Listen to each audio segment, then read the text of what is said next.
खटमल और बेचारी जू। एक राजा के शयन कक्ष में मंदरी सर्पिणी नाम की जू ने डेरा डाल रखा था। रोज रात को जब राजा आता तो वह चुपके से बाहर निकलती और राजा का खून चूसकर फिर अपने स्थान पर छिप जाती।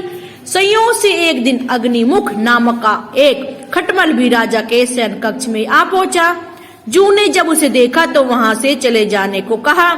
उसने अपने अधिकार क्षेत्र में किसी अन्य का दखल सहन नहीं था, लेकिन खटमल भी चतुर था। बोला, देखो मेहमान, मैं इसी तरह बर्ताव नहीं किया जाता है। मैं आज रात तुम्हारा मेहमान हूँ। जू अतः खटमल की चिकनी चुपड़ी बातों में आ गई और उसे शरण दे दी। बोली, ठीक है, तुम रात भर रुक सकते हो, लेकिन राजा को काटोगे नहीं। उसका खून चूसने का अधिकार मेरा है। खटमल बोला, लेकिन मैं तुम्हारा मेहमान हूँ ना, मुझे कुछ तो दोगे खाने के लिए, और राजा के खून की बढ़िया भोजन तो क्या हो सकता है। ठीक है, जू बोली, तुम चुपचाप राजा का खून चूस लेना, उसे पीड़ा का आभास नहीं होना चाहिए।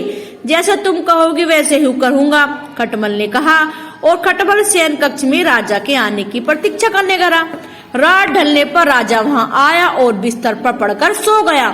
उसे देख खटमल सब कुछ भूलकर राजा को काटने लगा और खून चूसने लगा। ऐसा स्वादिष्ट खून उसने पहली बार चखा था, इसलिए वह राजा को जोर जोर से काटकर खून चूसने लगा। इससे राजा के शरीर में तेज खुजली होने लगी और उसकी नींद उछट गई। उसने क्रोध भरकर कहा अपने सेवकों से, खटमल को ढूंढकर मारने को कहो। उसने कहा। यह सुनकर चतुर खटमल तो पलंग के पाय के नीचे छिप गया, लेकिन चादर के कोने पे बैठी थी जू। राजा के सेवकों में नजर आ गई। उन्होंने उसे पकड़ा और मार डाला। इससे हमें क्या शिक्षा मिलती है, सीख मिलती है? हमें अजनबियों की चिकनी चुपड़ी बातों में आकर उन पर भरोसा नहीं करना चाहिए, अपितु उनसे सावधान रहना चाहिए। समझ में आई बात?